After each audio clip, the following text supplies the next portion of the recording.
37వ శ్రమ దినం. అలాగే ఈ యొక్క హోలీ వీక్ లేకపోతే ప్యాషన్ వీక్ లో ఇది 4వ రోజు, 4th day of passion week లేకపోతే హోలీ వీక్. ఇంతవరకు కూడా మనం సోమవారం హోలీ మండే, ట్యూస్డే హోలీ ట్యూస్డేలో ఒక అద్భుతమైన విషయాలు మనం జ్ఞాపకం చేసుకున్నాం. హోలీ మండే అంటే వెంటనే మనకు జ్ఞాపకం రావాల్సిందండి ఇంపార్టెన్స్ ఆఫ్ ఫ్రూట్ఫుల్నెస్. ఏంటండి? దేవుడు మనలో చూస్తున్నది ఫలభరితమైన జీవితం, ఫలాలు లేని జీవితం కాదు. నువ్వు ఎన్ని సంవత్సరాల నుంచి దేవుని నమ్ముకున్నావు, అది కాదు దేవుడికి కావాల్సింది. ప్రస్తుతము నువ్వు దేవుల్లో ఫలిస్తున్నావా? అది దేవుడు అడుగుతుంది. మనం పాతకథలు చెప్తాం, ఒకప్పుడు మేము ఎలా ఉన్నాం తెలుసా, ఒకప్పుడు ఏం చేసామో తెలుసా, ఒకప్పుడు సంగతి ఎందుకు, ఇప్పుడు ఏం చేస్తున్నాం దేవుడు అడుగుతుంది. అందుకనే తెలుగులో సామెత ఉంది కదా, గతం కథ.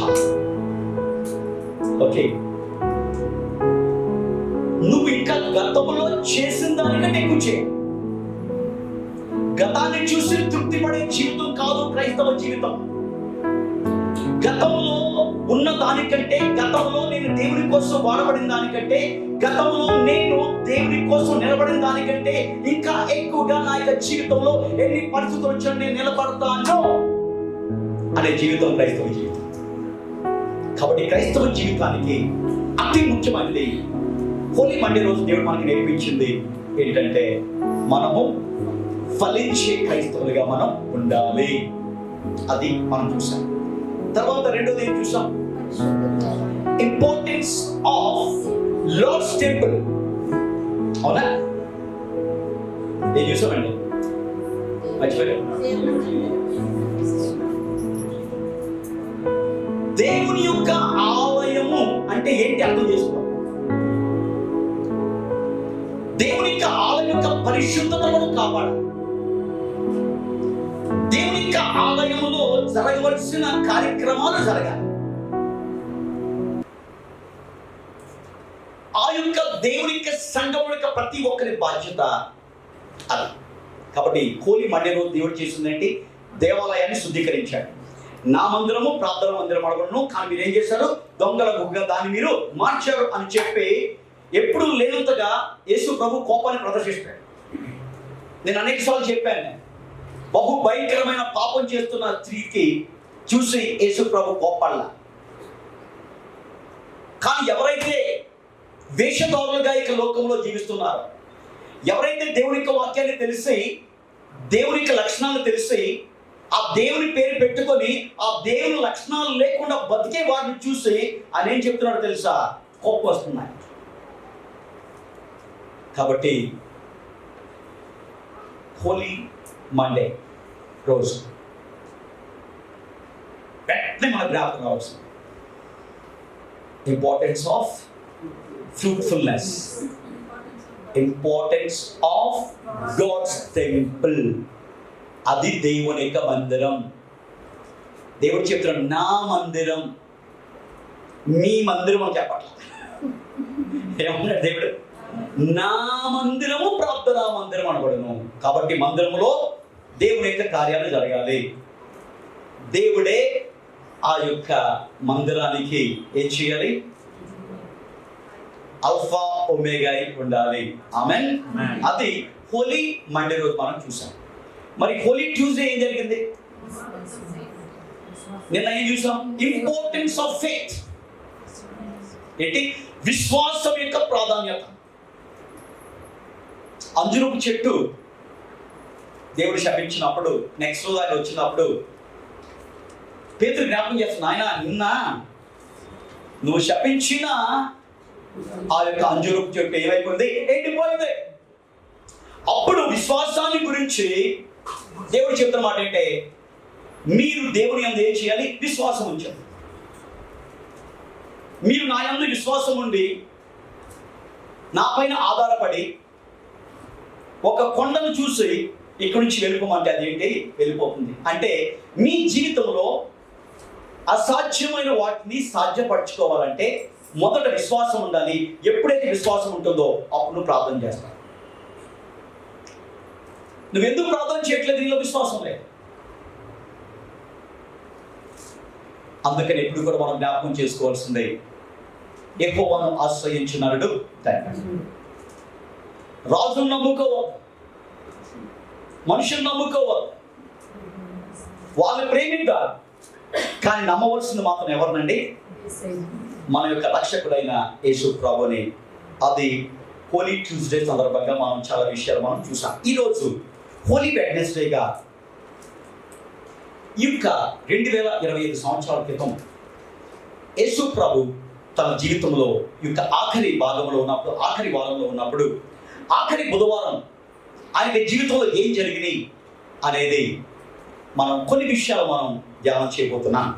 మత్తయి సువార్త 26వ అధ్యాయం 1 నుంచి 19 వచ్చిన, అలాగే ఇది కూడా నోట్ చేసుకోండి. మార్క్స్ వార్త 14వ అధ్యాయము 1 నుంచి 12 వచ్చిన. కాబట్టి మొట్టమొదటిగా మార్క్స్ వార్త 14వ అధ్యాయం 1-12 వచ్చిన మనం చదువుకుందాం.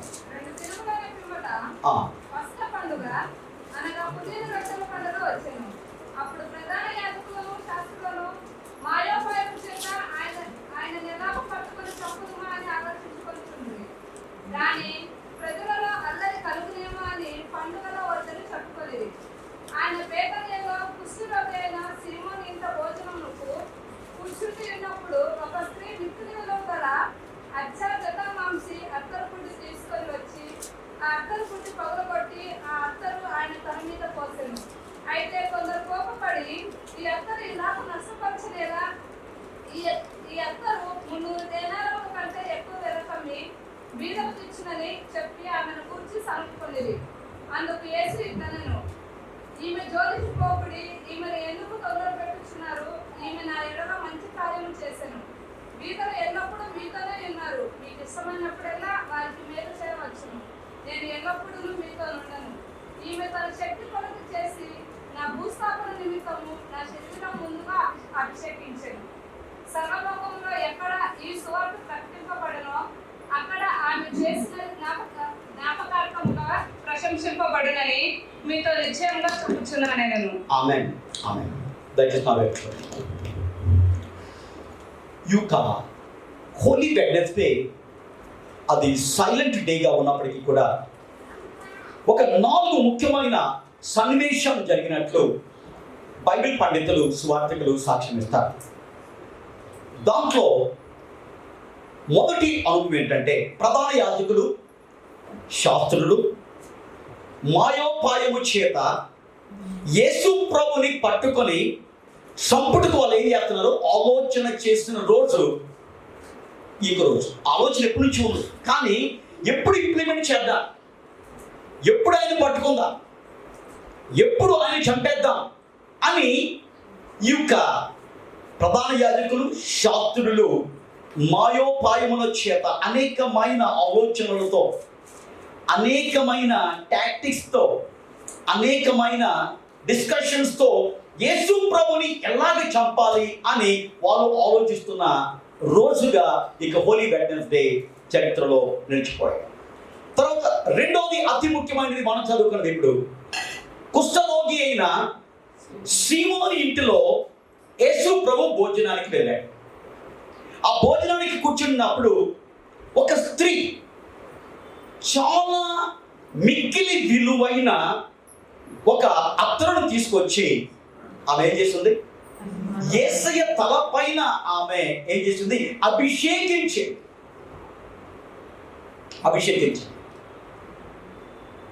అప్పుడు జరిగిన పరిస్థితి ఏంటో మనకు తెలుసు. ఏం జరిగింది? కొంతమంది వచ్చి, నీకేమైనా పిచ్చి పట్టిందా? ఎంత విలువైన అత్తరును వృధా చేసావేంటి అని చెప్పి చాలా చాలా కోపంగా ఆమె వైపు ప్రవర్తించినట్లు మనం చూస్తాం. దీని గురించి ఇంకా వివరంగా మనం చూడబోతున్నాం. తర్వాత మూడవ స్తంభం ఏంటంటే, ఇస్కరియోతు యూదా యేసు ప్రభు యొక్క 12 మంది శిష్యుల్లో ప్రభువును అప్పగించేదానికి తీర్మానం తీసుకున్న ఇస్కరియోతు యూదా ప్రధాన యాజకులతో యేసును అప్పగించుటకు ఏం చేస్తున్నాడు? సంప్రదింపులు చేస్తున్నాడు. ఆయన్ని నీకు అప్పగిస్తే నాకేం ఇస్తారు, ఎంత ఇస్తారు అని ఒక డీల్ చేసుకునే దానికి ఈ ప్రయత్నంలో ఉన్నాడు. ఒక ఒప్పందాన్ని కుదిర్చేదానికి అప్పగించే సమయం కోసం యూదా ఏం చేస్తున్నాడు? ఆలోచన చేస్తున్నట్లు మనం చూస్తున్నాం. ఇది 3వ సంభవం. 4వ సంభవం ఏంటంటే హోలీ వెడ్నెస్డే రోజు జరిగింది 2025 సంవత్సరాల క్రితం. శిష్యులు యేసుతో పస్కాను ఆచరించేదానికి ఏం చేస్తున్నారు? సిద్ధపాట్ల విషయంలో వాళ్ళు ఏం చేస్తున్నారు? ఆలోచిస్తున్నారు. కాబట్టి ఇక హోలీ వెడ్నెస్డే రోజు ఇక 4 సంభవాలు కూడా జరిగినట్లు సువార్తికులు మత్తయి, మార్కు, లూకా, యోహాను వారు సాక్ష్యం ఇస్తున్నారు. మొదటిది ఏంటంటే ప్రధాన యాజకులు, శాస్త్రులు మాయోపాయము చేత యేసు ప్రభువుని ఏ రకంగా సంపాలి అని వాళ్ళు ఏం చేస్తున్నారు? ఆలోచన చేస్తున్నారు. 2వ సంభవం ఈరోజు ఎక్కువగా మనం డిస్కస్ చేస్తుంది అదే. కుష్ఠరోగి అయిన సీమోను ఇంట యేసు ప్రభు భోజనానికి కూర్చున్నప్పుడు ఒక స్త్రీ మిక్కిలి విలువ కలిగిన ఒక అత్తను తీసుకొచ్చి ఆయన ఏం చేస్తుంది? అభిషేకించింది. అలా అభిషేకిస్తున్నప్పుడు అనేక మంది ఏం చేస్తారు? ఆమెను నువ్వు నష్టం చేస్తున్నావు అని చెప్పి ఆమెను అడ్డుకున్నట్లు మనం చూస్తున్నాం. 3వది ఇస్కరియోతు ఏం చేస్తున్నాడు?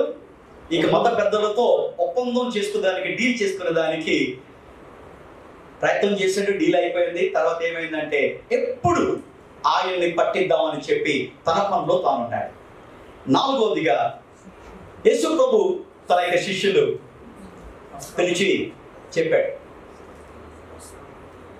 పామ్ సండే రోజు యేసు ప్రభు 2 శిష్యులు పిలిచి మీరు గాడిదను మీరు తోలుకొని రమ్మని చెప్పారు. ఇక్కడ కూడా యేసు ప్రభు 2 శిష్యులు పిలిచాడు. పిలిచి మీరు పస్కాను ఏం చేయాలి? సిద్ధపరచాడు. ఎంత అద్భుతంగా దేవుడు గైడ్ చేస్తాడంటే ఈ యొక్క గాడిద ఎక్కడ ఉంటుందని చెప్పి ఆ యొక్క 2 శిష్యులకి దేవుడు తెలియజేశాడు. అలాగే ఎవరి ఇంటిలో పస్కాను సిద్ధపరచాలో ఆ యొక్క ఇంటిని గురించి ఒక అద్భుతమైన ఐడెంటిఫికేషన్ని యేసు ప్రభు 2 శిష్యులకి ఏం చేస్తాడు? తెలియజేస్తాడు. ఒక అతను కుండ పట్టుకొని మీకు ఎదురవుతూ ఉంటాడు. అతను ఏ ఇంట్లోకి వెళ్తే ఆ ఇంటిలో మీరు పస్కాను మీరు సిద్ధపరచండి, ఆ ఇంటి యజమాని అడగండి అని చెప్పి సిమిలర్గా పామ్ సండే రోజు ఆ యొక్క గాడిద యజమానికి ఇంటికి 2 శిష్యులను ఏ రకంగా దేవుడు నడిపించాడో అలాగే ఇక పస్కా ఎక్కడ సిద్ధపరచాలి అనే యొక్క ఇంటిని కనిపెట్టే దానికి కూడా యేసు ప్రభు 2 శిష్యులను చాలా అద్భుతమైన ఇన్స్ట్రక్షన్తో ఆయన పంపించినట్లు మనం చూస్తున్నాం. సరే, ఈరోజు ఇక హోలీ వెడ్నెస్డేలో మనం ఇంతకు ముందు importance of fruitfulness, importance of God's temple, importance of faith with prayer ఎలా చూస్తామో ఈరోజు ఇంపార్టెన్స్ ఆఫ్ వర్షిప్, దేవుణ్ణి ఆరాధించే దాంట్లో ప్రాధాన్యతను ఈ యొక్క హోలీ వెడ్నెస్డే రోజు దేవుడు మనకి తెలియజేస్తున్నాడు. కుష్ఠరోగి అయిన సీమోను ఇంట ఉన్నప్పుడు ఒక స్త్రీ వచ్చి ఆమె చేసిన పని ఏంటో తెలుసా? ఆ యొక్క ప్రశస్తమైన విలువైన తైలముతో ఆయనను అభిషేకించింది. అది దేనికి సాదృశ్యంగా అనిపిస్తుందంటే ఆమె యేసు ప్రభుని ఏం చేస్తుంది? పూర్ణ హృదయముతో, పూర్ణ శక్తితో ఆమె ఏం చేస్తుంది? ఆరాధన చేస్తుంది. కాబట్టి ఈరోజు ఇంపార్టెన్స్ ఆఫ్ ట్రూ వర్షిప్ అనే దాని గురించి మనం నేర్చుకోబోతున్నాం. మనం దేవుని ఆరాధించడానికి వస్తాం. చర్చికి వెళ్ళేటప్పుడు ఎవరైనా మనం అడిగితే మనం ఏమంటాం? మేము ఆరాధనకి వెళ్తున్నామని అంటాం. ప్రతి ఒక్కరు మాట చెప్తారు. కానీ నీ ఆరాధన, నా ఆరాధన దేవుని చేత అంగీకరించబడే ఆరాధనగా ఉండాలి. దేవుని చేత ప్రశంసించబడే ఆరాధనగా ఉండాలి. ఆమె చేసిన పనిని అందరూ ఏం చేస్తున్నారు? కోప్పడ్డారు. కానీ యేసయ్య ఏం చేస్తున్నాడు? ప్రశంసించాడు. నీ ఆరాధన, నా ఆరాధన దేవుణ్ణి ప్రశంసించే ఆరాధనగా ఉండాలని దేవుడు కోరుకుంటున్నాడు. కాబట్టి ఈరోజు మనం నిజంగా దేవుణ్ణి ఆరాధించే వాళ్ళమైతే ఆరాధికుల్లో ఉండే లక్షణాలను ఈ యొక్క స్త్రీ ద్వారా మనం నేర్చుకుందాం. ఈరోజు ఆమె దేవుణ్ణి అద్భుతంగా ఆరాధన చేసింది. ఆమెలో కొన్ని లక్షణాలు ఉన్నాయి. నిజమైన ఆరాధికులకు ఖచ్చితంగా ఈ లక్షణాలు కలిగి ఉండాలి. ఈ లక్షణాలు కలిగి ఉన్నప్పుడు మాత్రమే యథార్థముగా దేవుని మనం ఏం చేస్తాం? ఆరాధన చేయగలుగుతాం. అప్పుడు మన ఆరాధన దేవుని చేత అంగీకరించబడి దేవుని చేత ప్రశంసించబడే ఆరాధనగా మన జీవితాల్లో ఉంటుంది. కాబట్టి ఆరాధన యొక్క ప్రత్యేకత మరియు నిజమైన ఆరాధనలో ఉండే లక్షణాల్లో మొదటి లక్షణం, ఆరాధన అంటే ఏంటంటే అమితముగా దేవుణ్ణి ప్రేమించడమే ఆరాధన. ఏంటంటే ఇక లోకములో అందరికంటే అన్నిటికంటే ఎక్కువగా దేవుణ్ణి ప్రేమించడమే ఆరాధన. ఇక్కడ చాలా మంది మనం ఏం చేస్తామంటే తగ్గిపోతామంట. ఇక లోకంలో మనకి కొన్ని విలువైనవి ఉంటాయి. ఇక లోకంలో కొన్ని మనకి శ్రేష్టమైనవి ఉంటాయి. దేవుని దగ్గరకు వచ్చినప్పుడు మనం ఏం చేస్తామంటే వాటికి ప్రాధాన్యత ఇస్తాం. దేవుడికి ఏం చేస్తాం? కొంచెం తక్కువ ప్రాధాన్యత మనం ఇస్తాం. నువ్వు నిజముగా దేనినైనా అమితంగానూ ప్రేమించినట్లయితే, దేనినైనా ఎక్కువగానూ ప్రేమిస్తున్నట్లయితే దానికి నువ్వు ఏం చేస్తావు? ప్రాధాన్యత ఇస్తావు. దేవుడు నిన్ను నన్ను ఎంతగానో ప్రేమించాడు. ఆయన ప్రేమ శాశ్వతమైన ప్రేమ. ఆయన యొక్క ప్రేమ త్యాగపూరితమైన ప్రేమ. ఆయన యొక్క ప్రేమ మనల్ని బాగు చేసింది. ఆయన కష్టపడ్డాడు, ఆయన బాధపడ్డాడు, మనకు సుఖాన్ని ఇచ్చాడు. నరకాల నుంచి ఆయన మనం తప్పించాడు. ఇది యేసయ్య ప్రేమ, నిస్వార్థమైన ప్రేమ, త్యాగంతో ఉన్న ప్రేమ. కాబట్టి ఇంతగా మన జీవితంలో యేసులాగా ప్రేమించే వ్యక్తి నీ జీవితంలో ఎవరైనా ఉన్నారా? ఒక ప్రశ్న వేసుకోండి ఈరోజు. యేసులాగా నీకు తోడుగా ఉండే వ్యక్తి ఎవరైనా నీ జీవితంలో ఉన్నాడా? యేసయ్యలాగా ఆదుకునే వ్యక్తి నీ జీవితంలో ఎవరైనా ఉన్నారా? యేసయ్యలాగా నిన్ను నిలబెట్టే వ్యక్తి ఇక లోకంలో ఎవరైనా ఉన్నారా? యేసయ్యలాగా నిన్ను అర్థం చేసుకునే వ్యక్తి ఈ లోకంలో ఎవరైనా ఉన్నారా? ఈ ప్రశ్నకి సమాధానం చెప్పుకుందాం మనం. విచారం ఏంటంటే ఈ ప్రశ్నలన్నిటికీ చెప్తా, యేసు కాక ఈ లోకములో ఆయన కంటే నన్ను ప్రేమించేవారు ఎవ్వరూ లేరని రాసిస్తాం మనం అందరం కూడా. ఏకగ్రీవంగా తీర్మానం చేస్తాం మనం. మాటల్లో ఉంటుంది కానీ చేతల్లో మనం చూపించలేకపోతాం. ఈ యొక్క స్త్రీ మాటల చేత మాత్రమే కాదు దేవుని ఎంతగా ప్రేమిస్తుందో తన చేతులతో కూడా యేసు ప్రభుని ఏం చేస్తుంది? ప్రేమించింది. ఆ ప్రేమను వ్యక్తపరచడామే ఆరాధన. నీ జీవితంలో, నా యొక్క జీవితంలో దేవుని దగ్గరకు వచ్చినప్పుడు దేవుని పట్ల నీ ప్రేమను వ్యక్తపరచడమే నిజమైన ఆరాధన. దేవుడు ఎంతగా నీ పట్ల ప్రేమ చూపిస్తున్నాడు, ఆ ప్రేమతో నీ జీవితంలో ఏ రకంగా నిన్ను పోషిస్తున్నాడు, ఆ యొక్క ప్రేమతో దేవుడు ఎన్ని అపాయాల నుంచి తప్పిస్తున్నాడు, ఆ ప్రేమతో దేవుడు నిన్ను నన్ను ఎంత ఉన్నతమైన స్థలంలో ఉంచుతున్నాడు అని ఆయన ప్రేమను గుర్తెరిగి ఆ ప్రేమను వ్యక్తపరచడమే నిజమైన ఆరాధన. దేవుని ప్రేమించకుండా ఆయన్ను ఆరాధన చేయాలి. అందుకని ధనాన్ని గురించి యేసు ప్రభు క్లియర్గా చెప్తూ, నీ ధనం ఎక్కడ ఉండునో నీ హృదయం అక్కడ ఉంటుంది. నీ ధనాన్ని నువ్వు ఎక్కువగా ప్రేమిస్తుండడం వలన ఏం చేస్తున్నావు? ధనానికి ప్రాధాన్యత ఇస్తా. కారణం ఏంటి? అది మన జీవితంలో దాని పట్ల ఎక్కువగా ప్రేమ పెంచుకున్నాం మనం. కొంతమంది మనుషులను అమితంగా ప్రేమిస్తాం, కానీ నీ జీవితం, నా యొక్క జీవితంలో నీ కోసం, నా కోసం ప్రాణ త్యాగము చేసిన ఆ ప్రేమామయుడైన యేసయ్యను ప్రేమించేదానికి మనకి జీవితాల్లో మన ముందుకు రాదు. కాబట్టి ఆరాధన అంటే ఏంటంటే అమితముగా దేవుణ్ణి ప్రేమించడమే ఆరాధన.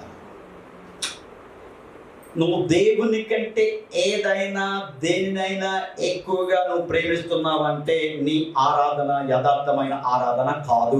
నీ ఆరాధన మొక్కుబడి ఆరాధన, నీ ఆరాధన వాడుక ఆరాధన, నీ ఆరాధన నువ్వు సాటిస్ఫై అవ్వచ్చు, నేను ఆరాధిస్తున్నాను, కానీ దేవుడు సాటిస్ఫై అవ్వడు. దేవుడు నిన్ను చూచినప్పుడు ఆయన బాధపడకూడదు.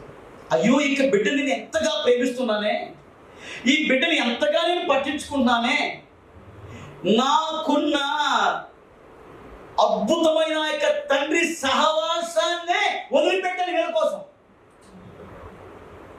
ఒక్కసారి ఊహించండి, గుడ్ ఫ్రైడే రోజు ఇక 7 మాటల గురించి మనం వినబోతున్నాం.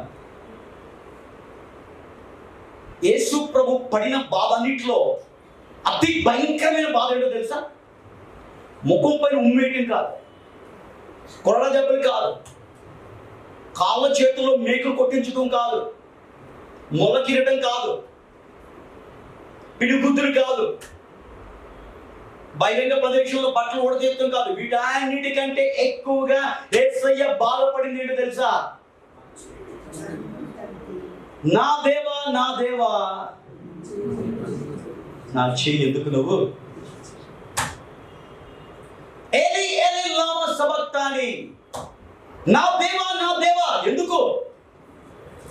సృష్టి ఆరంభము నుంచి తండ్రి కుమార ఏక దేవుడు ఏకమై ఉన్నారు, ఏకమై ఉన్నారు. తండ్రి కుమారుడు ఎడబాటు లేదు, కానీ నీ చెయ్యి పట్టుకునేదానికి తండ్రి తన కుమారుడికి చెయ్యిని వదిలిపెట్టాల్సి వచ్చింది. ఆ బాధ భరించలేకపోయాడు యేసయ్య. ఏ బాధ అయినా నేను ఒప్పుకుంటాను, కానీ ఆయన నిన్ను నేను ఎడబాయలేను, నిన్ను విడిచిపెట్టడం నేను ఊహించలేను. కారణం ఏంటంటే దేవుడు పరిశుద్ధుడు.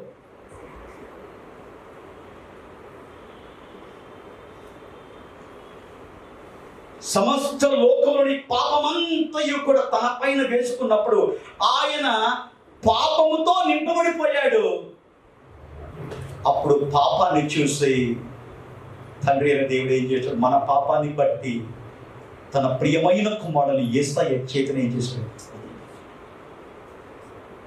తండ్రి ఆ యొక్క బాధతో ఆ పని చేస్తే కుమారుడు ఇంకెంతగానో బాధపడ్డాడు. ఎందుకో తెలుసా? మనల్ని ప్రేమించేదానికి తండ్రితో సంబంధాన్ని వదులుకున్నాడు. ఎవరో తెలుసా అండి? యేసయ్య. అంటే దీన్ని ఎప్పుడైనా గుర్తెరిగాను?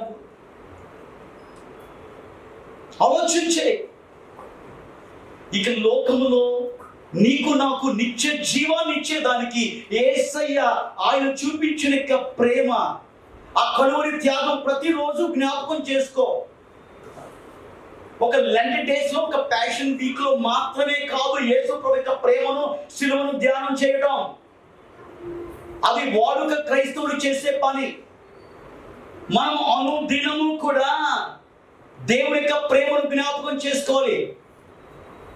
ప్రతిరోజు, ప్రతి మండే హోలీ మండే మనకి నాట్ ఓన్లీ ప్యాషన్ వీక్ లో ఉన్న మొదటి రోజు అయినా మండే మాత్రమే హోలీ మండే కాదు. నీ లైఫ్ లో, నా లైఫ్ లో ఇక ఈస్టర్ అయిపోతుంది, తర్వాత రిజెక్షన్ డే అయిపోయిన తర్వాత నెక్స్ట్ మండే వస్తుంది కదా, ఆ మండే రోజు మనకి జీవితం ఏముండాలి? హోలీ మండే.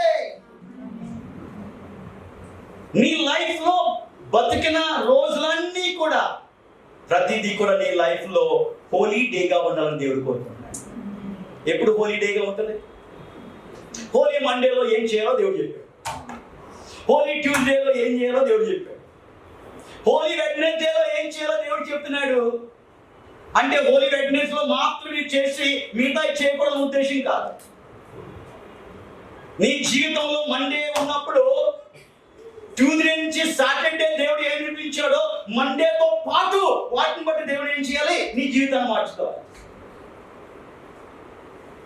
అలా మన జీవితాలు ఉన్నప్పుడు ఎలా ఉంటాయి తెలుసా? మనకి జీవితాలు దేవుణ్ణి హత్తి పెట్టుకొని ఉండే జీవితాలుగా ఉంటాయి. లేకపోతే ఒక ఆదివారం మాత్రమే దేవుని హత్తి పెట్టుకుంటాం, సహవాసం ఉన్నప్పుడు మాత్రమే దేవుని హత్తి పెట్టుకుంటాం, లేక ఇలాంటి లెంట్ సీజన్ వచ్చినప్పుడు హత్తి పెట్టుకుని ఉండేదానికి మనం ప్రయత్నం చేస్తాం. కాబట్టి ప్రభువునందు ప్రియులారా, అమితముగా దేవుణ్ణి ప్రేమించటం ఏంటి? ధైర్యంగా చెబుతున్నా, చెప్పగలమా? ఆ ధైర్యం ఉందా నీకు? డాక్టర్ ప్రవీణ్ పగడాల చెప్పగలిగే, పాస్టర్ ప్రవీణ్ పగడాల చెప్పగలిగే.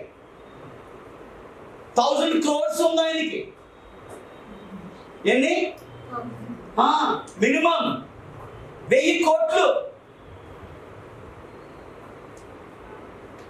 ఒక అద్భుతమైన ఆత్మీయ శారీరక జ్ఞానాన్ని దేవుడిచ్చాడు. వాటన్నిటిని పక్కన పెట్టాడు. నాయన, అమితముగా నిన్ను ప్రేమిస్తాను. నువ్వు తర్వాత ఏదైనా, నువ్వు తర్వాతే నా భార్య, నువ్వు తర్వాతే నా పిల్లలు, నువ్వు తర్వాతే నాకున్న కంపెనీస్, నువ్వు తర్వాతే నాకే సాఫ్ట్వేర్ కంపెనీస్, నువ్వు తర్వాత ఏదైనా. కారణం ఏంటంటే నేను నిన్ను ఆరాధకుడిగా ఉంటాను నాయన, అమితముగా నేను నిన్ను ప్రేమిస్తాను. ఎందుకంటే ఒక పాపినైన నన్ను నువ్వేం చేసావు? అమితంగా ప్రేమించావే. ఒకప్పుడు ఇక లోకములో పనికి లేని నన్ను ఈ రోజుల్లో అనేక మందికి పనికి వచ్చేవాడుగా నన్ను చేసావు కదా. ఇది నా గొప్పతనం కాదు, నీ గొప్పతనం. ఈ స్థితి నువ్వు నాకు ఇచ్చావు, ఈ ఘనత నువ్వు నాకు ఇచ్చావు, ఈ యొక్క జ్ఞానం నువ్వు నాకు ఇచ్చావు, ఈ వాక్చాతుర్యం నువ్వు నాకు ఇచ్చావు. ఎంతమందితోనైనా యేసే దేవుడు, హీ ఈజ్ మై కింగ్ అని చెప్పగలిగే ఒక కృప నాకు ఇచ్చావు నాయన. నా రాజు గురించి చెప్పే ఒక అద్భుతమైన జీవితం నాకు ఇచ్చావు అని దేవుని ఆరాధించాడు. కారణం ఏంటంటే దేవుని యొక్క ప్రేమను ఆయన అర్థం చేసుకున్నాడు. ఎవరైతే దేవుని యొక్క ప్రేమను అర్థం చేసుకుంటారో వాళ్ళు ఏం చేస్తారు? రిటర్న్ గిఫ్ట్ ఇస్తారు. ఏంటి నువ్వు నేను ఇచ్చే రిటర్న్ గిఫ్ట్? నాయన, నువ్వు నన్ను ఎంతగా ప్రేమించావో నేను అంత ప్రేమించలేను, కానీ ఈ లోకంలో అందరికంటే అన్నిటికంటే నేను ఎక్కువగా నిన్ను ప్రేమిస్తాను. That is the true worship. అది నిజమైన ఆరాధన. అలాంటి ఆరాధన ఆ స్త్రీ దేవునికి అర్పించింది. అది మొదటి. రెండో, మనకున్న విలువైన వాటిని దేవునికి సమర్పించడమే ఆరాధన. ఏంటంటే ఇక స్త్రీ ఆ పని చేసింది. ఏం చేసింది? బైబిల్లో రాయబడింది, మిక్కిలి విలువైన అచ్చా జటామాంసి అయిన ఆ యొక్క అత్తరు బుడ్డిని, చాలా విలువైనది. కారణం ఏంటంటే ఆయన విలువైన వాడు. నువ్వు ఆరాధించే యేసయ్య విలువైన వాడు. ఆ యేసయ్య నీకు విలువ ఇచ్చాడు. అలాంటి యేసయ్యకు మిగిలిపోయిన వాటిని ఇవ్వద్దు. శ్రేష్టమైన వాటిని ఇయ్యే. శ్రేష్టమైన నీ జీవితాన్ని యేసయ్యకి సమర్పణ చేయి. ఇక లోకంలో ఏదైతే విలువగా ప్రజలు అనుకుంటున్నారో దాన్ని యేసయ్యకి సమర్పించు. అది నిజమైన ఆరాధన. నేను ఫ్రీగా ఉంటే దేవుని దగ్గరకు వస్తా అంటే దేవుడు అంత తేడగా నీకు? నాకు వీలైతే వస్తా. ఆహా,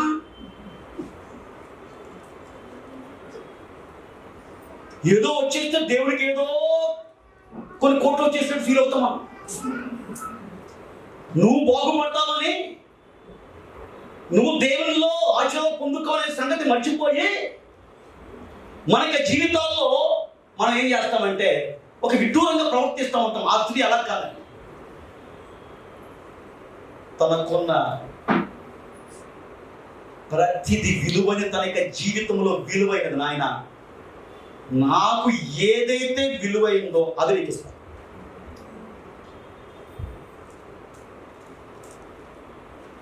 కానుకలు పెట్టే దగ్గర యేసుప్రభు ఒకసారి కూర్చుని చూస్తున్నాడు అందరు. ఇంకా జనాలు పట్టుకుంటా అవుద్దా, మనలందరూ ఫుల్ షో ఆఫ్ కరెక్ట్. ఇంకా యేసయ్య కానుకలు పెట్టే దగ్గర ఉన్నాడని చెప్పి ఇంకా ఫుల్ కాంగ్రిగేషన్ ఎలర్ట్ అయిపోయాడు. అంతే, ఒక్కొక్కడు వస్తున్నాడు, పర్సు తీస్తున్నాడు యేసయ్య ముందే. 2000 రూపాయల కాగితం. ఇప్పుడు లేదనుకోండి, జస్ట్ ఎగ్జాంపుల్ చెప్పిన. పటపట అంటాం 2000. ఇలా చూశాడు, ఇలా చూస్తున్నాడు. యేసయ్య చూశాడో లేదని అడిగి ఎదిగిన. ఇంకొక వచ్చాడు, 500 రూపాయల కట్ట. అప్పుడే బ్యాంక్ నుంచి వచ్చి ఇలా ఇలా కడగడగడ యేసయ్య చూసి నవ్వుకుంటున్నాడు. ఒక ఆమె వణుకుతూ వస్తుంది,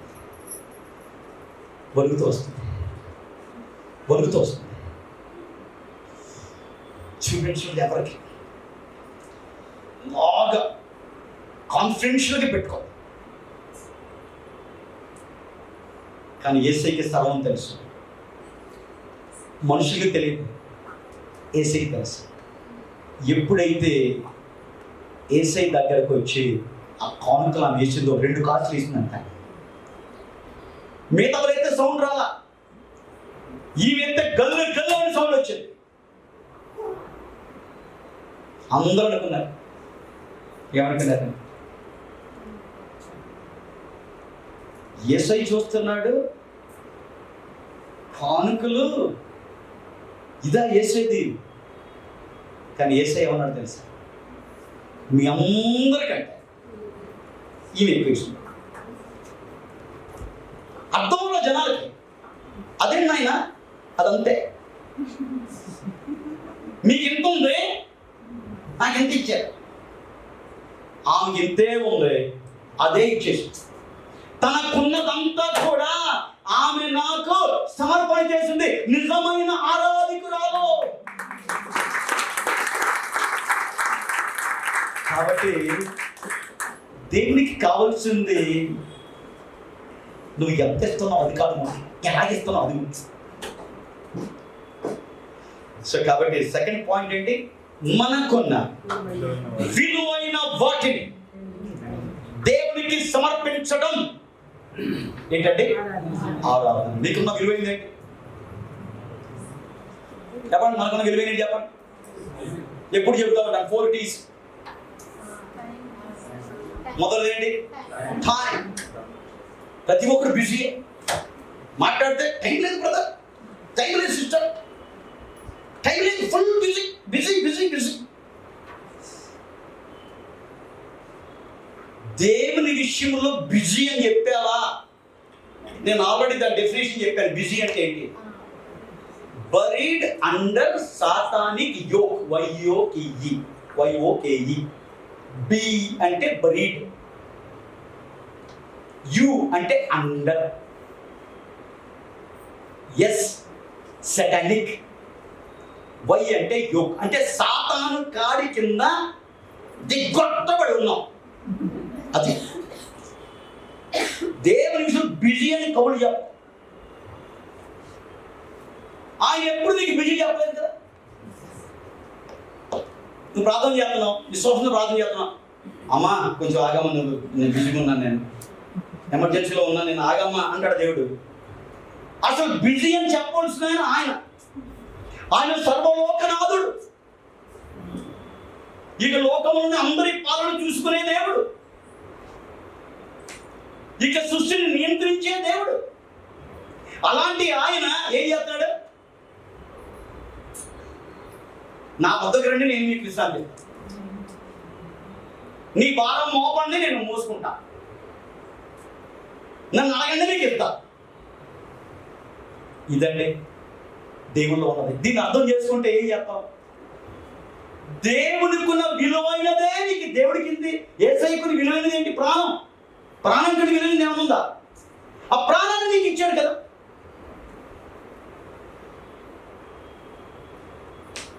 దాన్ని గ్రహించే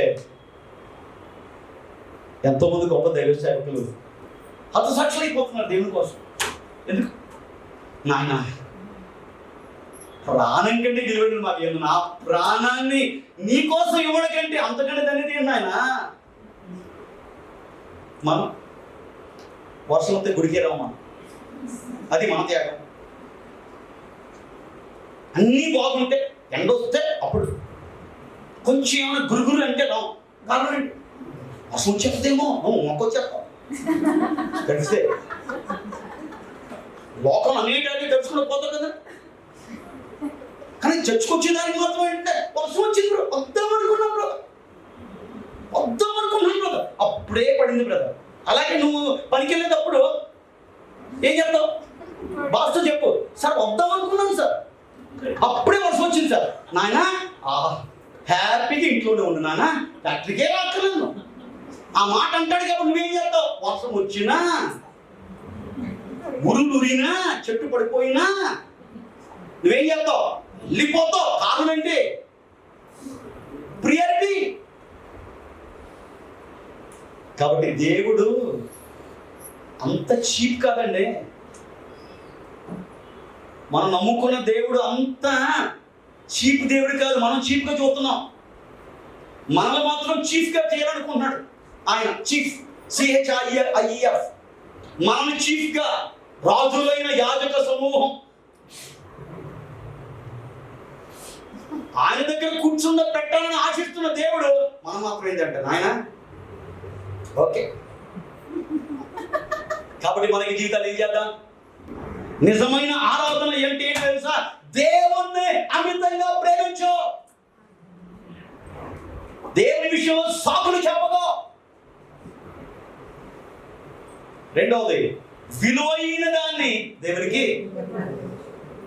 నీకన్నా విలువైన సమయం. రెండవది ఏంటి? Talents, treasure, tongue. ఇది విలువైనది. మాట్లాడుకుని ఉండగలుగుతాం మనం.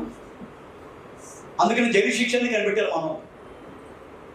మానవునికి శిక్ష ఏంటి తెలుసా? ఎప్పటితో మాట్లాడకుండా నీకు భూమి పెడితే సరిపోతుంది, అంతే, ఇంకేం చేయగలరా. బహుభయంకరమైన శిక్ష, అందుకనే ప్రిజన్. కాబట్టి మనకి జీవితం విలువైనది నీ నోరు, నీ నాలుక. దాన్ని దేవునికి నువ్వు సమర్పణ చేయి. నీ సమయాన్ని దేవునికి ఇవ్వు. చాలా మంది అంటారు, పనిచేసే వాళ్ళు అంటారు, రిటైర్మెంట్ అయిపోయిన తర్వాత కదా ఫుల్ దేవుల్లో ఫుల్ ఉంటారు కదా. అంటే నీకున్న బలమంతా ఆ కంపెనీకి ఇచ్చేసి ఆ కంపెనీ చెప్పుద్ది, ఇంకా మీ యొక్క అవసరం మాకు లేదు, నువ్వు మాకు అవసరం లేదు అని చెప్పితే అప్పుడు మాత్రం నాకేం జ్ఞాపకం ఉంటుందంటే, ఎప్పుడు షుగర్ క్యాన్ జ్ఞాపకం చేసుకుంటాను. మన కార్నర్లో చెరుకు రసం మిషన్ ఉంటుంది. వాడు ఏం చేస్తాడు తెలుసా? చెరుకు రసం ఎలా తెస్తాడు? ఫస్ట్ పెడతాడు, మధ్యలో వచ్చేది, తర్వాత దాన్ని మళ్ళీ మరుస్తాడు, మర్చి మళ్ళీ ఇంకోసారి పెడతాడు, మళ్ళీ ఏం చేస్తాడు? ఇంకా మరుస్తాడు, దానిపైన వెనకాల నిమ్మకాయ పెడతాడు, పెట్టి ఇంకెలా తోస్తాడు. అది ఏంటంటే పిప్పి పిప్పి అనమాట. మనకున్న రసమంతా పోయిన తర్వాత, మనకున్న శక్తి అంతా పోయిన తర్వాత ఇక పిప్పి ఉంటుంది. ఆ పిప్పిని తీసుకొని ఆయన ఈ పిప్పి నీకు ఇస్తాను నాయన, ఈ పిప్పుని ఎక్కువ. దేవుడే అంటాడు, నేను ఈ పిప్పిని చేయకుండా ఉంచాను ఇంతవరకు, నేను ఈ పిప్పి అయిపోయిన నాకు నీ జీవితాన్ని ఆశిస్తావా? శ్రేష్టమైన నీకు ఇచ్చాను నేను. కాబట్టి మనకి జీవితాల్లో ఏం చేద్దాం? మనకున్న విలువైన వాటిని దేవునికి మనం ఇద్దాం. ఇంకో సంగతి చెబుతున్నా, దేవునికి ఇచ్చి నష్టపోయిన వాడు ఈ లోకంలో లేడు. మీలో ఎవరైనా ఉన్నారని చెప్పండి. చెప్పే ధైర్యము, తాకత్తు, దమ్ము ఎవరకుండా. మనకున్న భ్రష్టమంతా ఏంటి? ఆయన దగ్గర రాకపోవడం. మనం ఏదో అనుకుంటాం, ఏదో చచ్చిపోతే పాస్టర్ ఏదో దేవుడు 100 కోట్లు ఇచ్చేస్తారని పాస్టర్ అనుకుంటారు కొంతమంది. పాస్టర్ 100 కోట్లు కదమ్మా, నీకు 1000 కోట్లు వస్తాయి, నాకు ఈ కోట్లే వద్దు, వేసుకునే బోలని కోట్లు నాకు. దేవుడు చెబుతున్నాడు ఏంటి తెలుసా? నన్ను ఆరాధించే వ్యక్తిగా నువ్వు ఉండాలంటే నీకున్న విలువైన వాటిని నువ్వు ఇవ్వు. ఇంతవరకు విలువైనట్టు ఇవ్వాల. ఇక్కడ నుంచి ఏం చేద్దాం? ప్యాషన్ వీక్, గుడ్ ఫ్రైడే, తర్వాత హోలీ వెడ్నెస్డే, తర్వాత రిజరెక్షన్ డే వచ్చేస్తుంది, వస్తుంది కరెక్టే. కానీ నీకు జీవితంలో ఏం చేయాలి? మార్పు రావాలి. లెంట్ అంటే ఏంటి? మోడు బారిన ఆత్మీయ జీవితాలను దేవునిలో మనం ఏం చేయాలి? మరలా తిరిగి జీవింప చేయడమే. దేవుడు క్షమిస్తాడండి. చెబుతాం ఈరోజు, నాయన ఇంతవరకు దీన్నే అమితంగా ప్రేమిస్తున్నాను నాయన, నీవే నా ప్రాణము, నీవే నా సర్వము, నీవే నా జీవము, నామవాయ్ మరువలేను. ఆడచ్చు కదా మనం చేసేదానికి. బైబిల్ చదివేదానికి తీరిక లేదు నీకు, ప్రార్థన చేయడానికి తీరిక లేదు. రాకపోయినా కానీ వచ్చేసిందేమో. దీంట్లో వచ్చే చెత్త అంతా కూడా ఉపయోగపడని చెప్తాయి, నిన్ను నన్ను డిగ్రేడ్ చేసేదానికే. కాబట్టి ఏం చేద్దాం? నీ జీవితంలో విలువైనది ఏంటి? కొంతమందికి డబ్బు అయితే, కొంతమందికి మొబైల్, ఇంకొంతమందికి ఒక్కొక్కరికి ఒక్కొక్క. ఏదైనా కానీ నీ జీవితంలో విలువైనది దేవునికి సమర్పించడమే నిజమైన ఆరాధన. అది రెండు. శక్తి కొలది దేవునికి ఇవ్వటమే ఆరాధన. కొంచెం ఆయన శక్తి కొలది ధారాళంగా నీకు దయచేస్తాడు. నీకున్నది కూడా ఏంటి? శక్తి కొలది ఆయనకు ఇవ్వటమే దేవుణ్ణి ఆరాధన.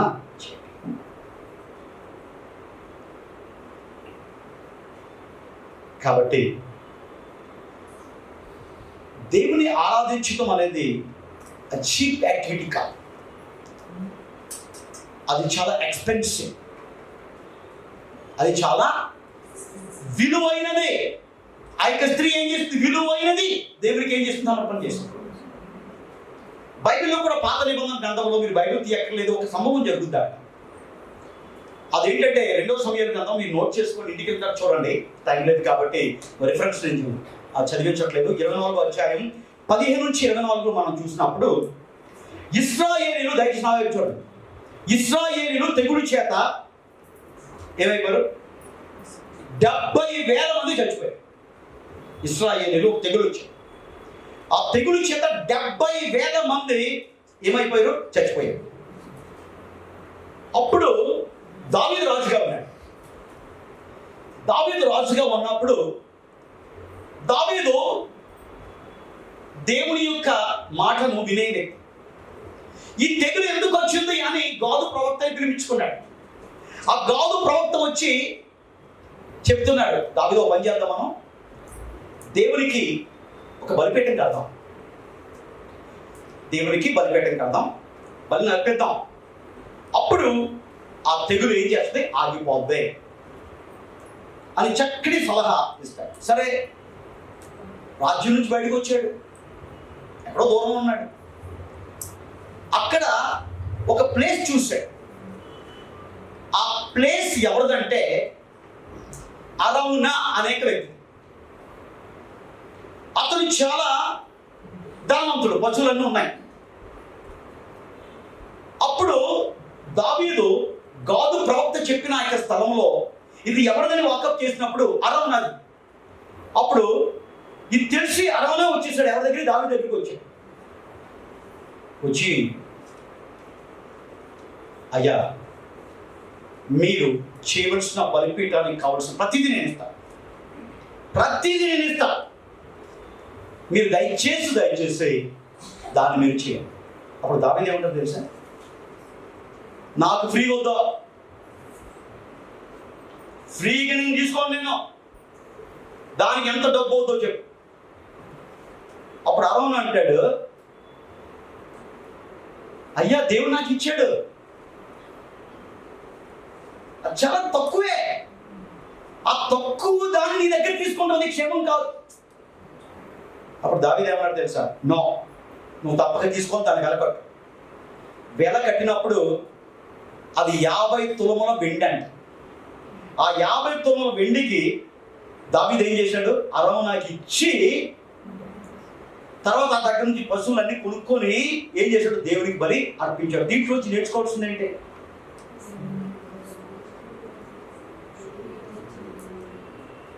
మన యొక్క జీవితంలో మనకున్న దాంట్లో విలువైన దాన్ని దేవుడికి ఏం చేయాలి? అర్పించి దేవుని మనం గణపరచాలి. అదే ఆ స్త్రీ చేసింది. తర్వాత నెంబర్ 3, బహిరంగంగా యేసు పట్ల ప్రేమను వ్యక్తపరచడమే ఆరాధన. ఏంటండి? బహిరంగంగా. ఈ రోజులో చాలా మంది సీక్రెట్ క్రిస్టియన్స్ ఉంటారు. సీక్రెట్ క్రిస్టియన్స్ అంటే ఏంటంటే వాళ్ళు అంతరంగంగా దేవుని పట్ల ప్రేమను వ్యక్తపరుస్తారు, మంచిది. కానీ కొన్ని స్థలాల్లో, ముఖ్యంగా ఎవరైతే అన్య కుటుంబాల నుంచి దేవుని దగ్గరకు వచ్చారో వాళ్ళ విషయంలో కొంచెం ఇబ్బందికరంగా ఉంటుంది. వాళ్ళ గురించి నేను మాట్లాడతాను. కానీ పుట్టు క్రైస్తవులుగా ఉండి మనము పనిచేస్తున్న ప్రదేశాల్లో క్రీస్తు సాక్షులుగా ఉండలేకపోతున్నాం. బహిరంగ సాక్ష్యం మనకు లేదు. బహిరంగంగా క్రీస్తు బిడ్డ అని మన యొక్క విశ్వాసాన్ని ప్రదర్శించలేని జీవితాలు మనం కలిగి ఉంటాం. అలాంటి వారిని బట్టి దేవుడు మాట్లాడుతున్న మాట ఏంటంటే, ఈ స్త్రీ ఏం చేసింది? హృదయంలో ఎంతో దేవుని పట్ల ప్రేమ కలిగి ఉంది, ఎంతో దేవుని పట్ల మిక్కిలి ప్రేమను కలిగింది. కానీ అందరూ ఎదురు, అందరూ చూస్తున్నారు. యేసు ప్రభు ఎప్పుడు ఒంటరిగా ఉండే వ్యక్తి కాదు. యేసు ప్రభు ఉన్నాడంటే కొంతమంది జన సమూహాలు ఆయన్ని వెంబడించేవారు. అలాంటి ఇంటిలో, అలాంటి అందరి ముందు ఏం చేసింది? ఆ యొక్క బుడ్డిని పగలకొట్టి ఏం చేస్తుంది? యేసు ప్రభువుని ఆరాధించి. కాబట్టి మన యొక్క జీవితాల్లో బహిరంగంగా యేసు పట్ల ప్రేమను వ్యక్తపరచడమే ఆరాధన. Love him openly. కొన్నిసార్లు దేవుడు ఒక అవకాశాలు ఇస్తాడు నీకు. మనం చేసే ప్రదేశాలు అవి అన్నులు ఎక్కువగా ఉన్నప్పుడు అక్కడ నువ్వు క్రీస్తు బిడ్డ అని బహిరంగముగా ఆయన్ని ఆరాధించేదానికి ఒక అవకాశాన్ని దేవుడు నీకు ఇస్తున్నప్పుడు ఆ అవకాశాన్ని ఏం చేయాలి? నువ్వు చక్కగా ఉపయోగించుకోవాలి. సిగ్గుపడకు. దేవుడు ఏం చెప్తున్నాడు తెలుసా? నా గురించి ఎవడైనా మనుషుల ఎదుట ఈ లోకంలో సిగ్గుపడితే వాడి గురించి నేను సిగ్గుపడతాను. కాబట్టి దేవుని గురించి సిగ్గుపడే దానికి నువ్వు వెనుకంజ వేసినట్లయితే, దేవుని కోసం నువ్వు సిగ్గుపడుతున్నట్లయితే నీ ఆరాధన సరైన ఆరాధన. ఇక స్త్రీ ఏం చేసింది? ఎంతమంది ఉన్నా పట్టించుకోవట్లేదు. హృదయం అంతరంగంలో నుంచి ప్రేమ పొంగుతుంది. అలాగే బహిరంగంగా కూడా యేసుని ఏం చేస్తుందంటే అభిషేకించింది. కొంతమంది చెప్తారు యేసైనా లోపల ఉన్నాడండి, ఫుల్ ఉన్నాడండి, ఫుల్ ఉన్నాడండి, ఫుల్ ఉన్నాడండి. కనపడుతుంది మరి. నాకేం తెలుసు పాస్టర్ గారు, మీకేం తెలుసు పాస్టర్ గారు నా గురించి? లోపల ఫుల్ ఉన్నాడు, నిద్రపోతున్నప్పుడు ఫుల్ ఉన్నాడు, పని చేస్తున్నప్పుడు ఫుల్గా ఉన్నాడు, తింటున్నప్పుడు ఫుల్గా ఉన్నాడు. అంత ఫుల్లే ఫుల్. ఫుల్ ఉంటే బయట కనపడాలిగా. బైబిల్లో ఉంది కదా, హృదయంలో ఏముంటుందంటే నోటితో మా బయటకు వస్తుందంట. యేసు ప్రభు పట్ల అంత ప్రేమ కలిగి ఉండి, యేసు ప్రభు పట్ల అంత ఆరాధన భావం కలిగినట్లయితే ఇంక నువ్వు ఆరాధించకుండా ఉండగలవా? ఉండలే. మనుషులు కాదు లెక్క. బైబిల్ ఒక మాట ఉంది, శరీరాన్ని చంపుదానికి మీరు భయపడద్దు, ఆత్మను చంపేదానికి, నాశనం చేసేదానికి భయం. అంటే దాని అర్థం ఏంటి? మనుషులు ఏం చేస్తారు? నిన్ను ఏం చేస్తారు? చంపితే చంపచ్చు అంతే, వాళ్ళు భయపడదు. కానీ ఆత్మను నరకంలో పడవేసేవాడు వాడికి భయపడు. దుష్టుడికి భయపడు, సాతానుడికి, అపవాదికి చోటు ఇవ్వకుండా జాగ్రత్త పడు. అయ్యో నేను దేవునికి బిడ్డను, నేను పరిశుద్ధంగా ఉండాలి, ఈ నీచ పాప కార్యాలను చేయకూడదు, అపవాదికి నేను చోటు ఇవ్వకూడదు, అపవాదితో నేను పొత్తు పెట్టుకోకూడదు, అపవాదితో నేను సంబంధం పెట్టుకోకూడదు, లోకంలో ఉన్న లోకాశతో నేను ఉండకూడదు, శరీరాశనాలో ఉండకూడదు, నేత్రాశనాలో ఉండకూడదు, జీవపుడమనాలో ఉండకూడదు అని నీకు జీవితంలో దేవుని పట్ల ఆశ కలిగినట్లయితే ఒక ధైర్యం మనకు వస్తాయి. ప్రవీణ్ పగడాల గారు అనేకసార్లు తన ప్రసంగం చేసేటప్పుడు ఈ మాటలు చెప్పాడు. మీరు నన్ను ఏం చెప్తారు? నన్ను చంపుతాడు అంతే. చంపి మరుక్షణం అడిగేస్తాను, దేవుడి దగ్గర ఉంటా. అదే నాకు నా నిరీక్షణ. అందుకే నేను భయపడను. కారణం ఏంటి? నా రాజు దగ్గరికి వెళ్ళిపోతాను. నేను ఈ లోకంలో ఎంతకాలం జీవించినా తిప్పలే. దానికంటే ఎందుకు నేను భయపడాలి? కాబట్టి క్రీస్తు యేసు నందు సద్భక్తితో బ్రతుకు ఉద్దేశించేవాడు హింస పొందుతాడు, శ్రమ పొందుతాడు. లోకం ఎలాంటి తెలుసా? యేసు ప్రభువును వదిలిపెట్టలేదండి. ఇంకెలాంటి వారిని వదిలిపెడతా? చచ్చిపోయినవి వదిలిపెడతాం లోకం. అది బహు భయంకరమైన అపాయకరమైన కాదు, అంచె దినాలు అపాయకరమైన కాదు. అక్రమం విస్తరించిపోతుంది. అక్రమం ఎక్కడ చూసినా అక్రమమే. ఎక్కడ క్రమం ఉండాలో, ఎక్కడ నీతి ఉండాలో, ఎక్కడ న్యాయం ఉండాలో, ఎక్కడ నీతి నిజాల కోసం మనం వెళ్ళాలో అక్కడ నీకు న్యాయం దొరకట్లేదే. అలాంటి పాపలోకంలో ఉన్నప్పుడు దేవునికి భయాన్ని కలిగి ఉన్నాం. కాబట్టి బహిరంగంగా యేసు పట్ల ప్రేమను వ్యక్తపరచడమే ఆరాధన. 4, అడ్డంకులు అవరోధాలు అధిగమించి యేసు కోసం చేయవలసింది హృదయపూర్వకంగా చేయటమే నిజమైన ఆరాధన. ఇవి ఆటంకాలు వచ్చినాయి. ఆ బొడ్డుని ఎవరో చూసుంటాడు, ఆంటీ చూసుంటాడు, లేకపోతే ఒక సిస్టర్ చూసుంటాడు, లేదా అంకుల్ చూసుంటాడు. చూసి ఏంటది అని ఉంటాడు. అత్తరు బుడ్డి అత్తారు. ఎంత కాస్ట్? 1,00,000 రూపాయలు. ఏం చెప్తావు? నువ్వు రాసుకుంటావా? నేను రాసుకున్నాను కాదు. నన్ను అమితంగా ప్రేమిస్తున్న ఆ యొక్క ప్రేమామయుడికి నా ప్రేమ వ్యక్తపరుస్తాను. దానికోసం కొన్నాను నేను. అప్పుడన్నా నువ్వు నిజముగా నీకు లోకంలో అందరికంటే పిచ్చిదాన్ని. నీకేం పట్టింది? మత పిచ్చి పట్టింది. నీకేం భక్తి పిచ్చి పట్టింది? అవును, నాకు నిజంగా పిచ్చి పట్టింది. కారణం ఏంటి? నిజమైన దేవుని నమ్ముకున్నవాడు లోకానికి వెర్రి. లోకం ఎలా వెళ్తుంది, వాడు అలా వెళ్తాడు, ఎలా వెళ్తాడు. లోకం పాపం చేయి అంటది, వీటిని పాపం చేయని అంటాడు. మరి వ్యతిరేకమే కదా. అప్పుడు ఏమవుతుంది? వెర్రితనం, వెర్రోడిగా అంటారు. అందరూ కూడా వెర్రిగా చూశారు, ఇవి అందరూ కూడా పుల్ చేశారు. నీ బంధువులు చెప్తారు, ఉన్నదంతా నువ్వు తగలేస్తున్నావు, ఉన్నదంతా నువ్వు తగలేస్తున్నావు అని చెప్తాను నేను. ఇవన్నీ ఏం చేసిందంటే, దేవుడు నాకు 2 చెవులు ఇచ్చాడు.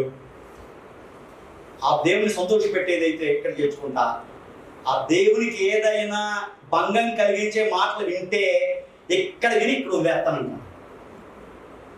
మనం ఏం చేస్తాం? దేవునికి మందిరం ఉన్నప్పుడు, దేవుని యొక్క వాక్యం బహుబలంగా మనం తాగుతున్నప్పుడు ఇక్కడ విని ఇక్కడ వదిలేస్తాం. ఏదైనా ఒకటి అన్నాం అనుకో, అబ్బా అది ఇక్కడికి వెళ్ళిపోతుంది, చచ్చేవాడికి ఎక్కడ పడుతుంది. అతను ఇలాగన్నా అంత ధైర్యం, నన్ను చూసి నవ్వాడు, నన్ను చూసి అన్నాడు.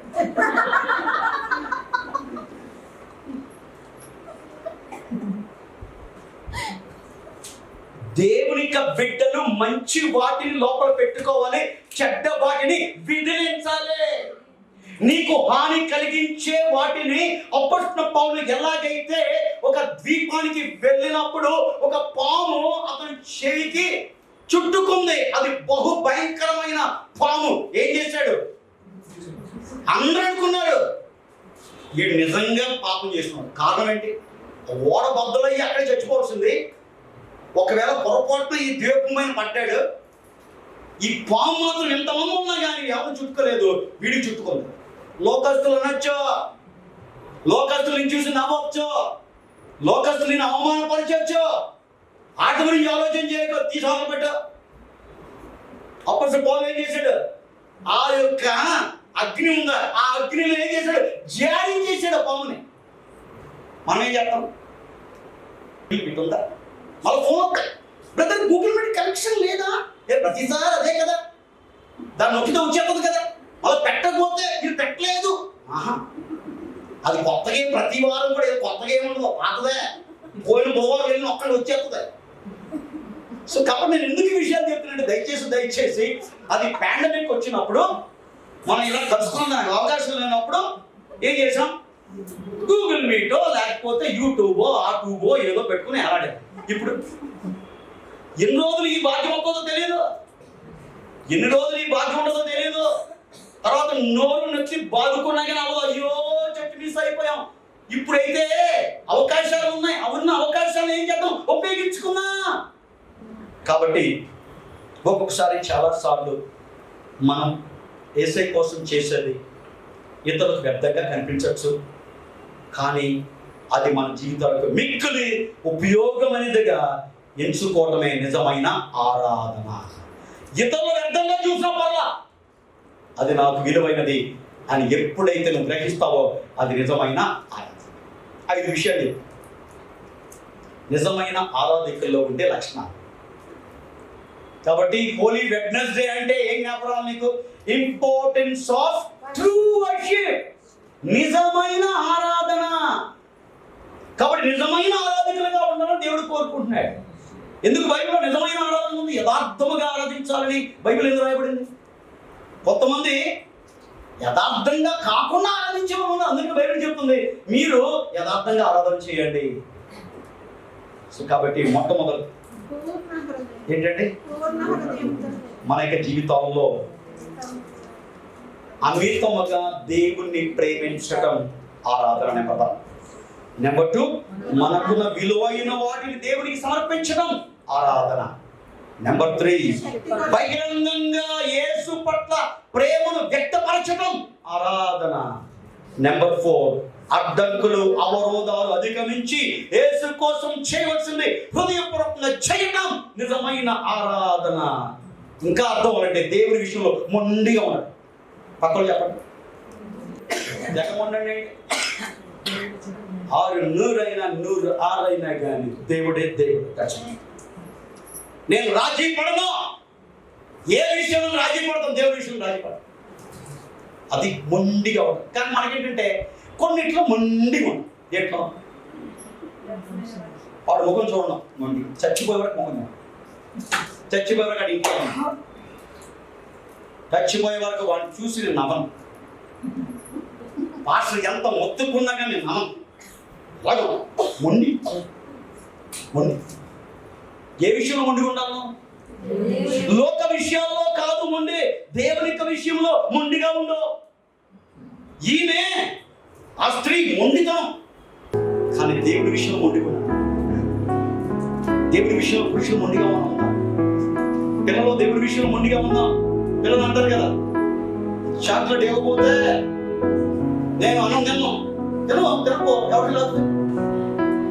కానీ అప్పుడు తండ్రి ఏం చేస్తారు, తల్లి ఏం చేస్తారు? వీడు మొండితనం చూసి చాక్లెట్ మొండి. నేను కావాల్సింది నేను సాధించాలి, అది మొండి. ఈ మొండి దేవుడు ఎందుకు లేదు నీకు? ప్రార్థనలో ఎందుకు మొండి లేదు నేను? దేవుని వాక్యం చదువుకోవడం ఎందుకు మొండిగా లేవు? దేవుని ఆరాధించడం ఎందుకు మొండిగా లేవు? దేవుని సహవాసాలు వచ్చేదానికి ఎందుకు మొండిగా లేవు? మనకు తెలుసు. కాబట్టి దేవుడికి మనకి జీవితాల్లో next priority, first priority different. So కాబట్టి నెంబర్ 4, అడ్డంకులు అవరోధాలు వచ్చినా యేసు కోసం చేయవలసింది హృదయపూర్వకంగా చేయడమే నిజమైన ఆరాధన. ఆఖరిగా ఒక్కొక్కసారి మనం చేసేది ఇతరులకు యూజ్లెస్ గా అనిపించింది, వ్యర్థంగా అనిపించవచ్చు. నన్ను అంటూ ఉంటారు అంతేనా, ఏంటి యూనిఫామ్ వదలవా నువ్వు? యూనిఫామ్ వదలవా? లేకపోతే రెస్ట్ తీసుకోవచ్చు కదా, ఏమైంది? అన్నిటికీ నువ్వే ఉండాలా? నేను అంటాను అప్పుడు శక్తి ఉంది కాబట్టి ఉంటా, ఒకవేళ శక్తి లేనప్పుడు ఉండాలన్నా ఉండలేదు.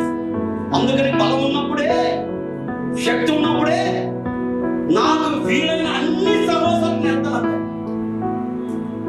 దాని విషయంలో రాజీ పడను, మొండి. దేవుడు కృప చూపించాడు, బలం ఇచ్చాడండి. నిజంగా చెప్పాలి, అక్కడ ఎంత అలసిపోయినా కానీ, అక్కడ ఎంత నీరసంగా ఉన్నా కానీ, ఇక్కడికి వచ్చేసరికి మిమ్మల్ని అందరినీ చూసేసరికి పుస్తకం పుట్టినే ఏమలేదు. ఇక మళ్ళా ఇంటికి చూసుకోవాలి. మా తమ్ముడు అంటా ఉంటాడు, అన్న చాలా డల్గా ఉన్నామన్నా. అవునా, అంతే. అలా ఏం చేద్దాం, చచ్చి పోదాం, ఫుల్ లైఫ్ అంతా ఫుల్ ఎఫర్ట్ ఉంటామన్నా. సో కాబట్టి మనకి జీవితంలో ఒక్కొక్కసారి అనేక సార్లు మనం ఏసై కోసం చేసే మనం వృధాగా అనిపించవచ్చు. కాబట్టి దేవుడు చెబుతున్నాడు, ప్రభువునందు ప్రయాస వ్యర్థము. God bless us.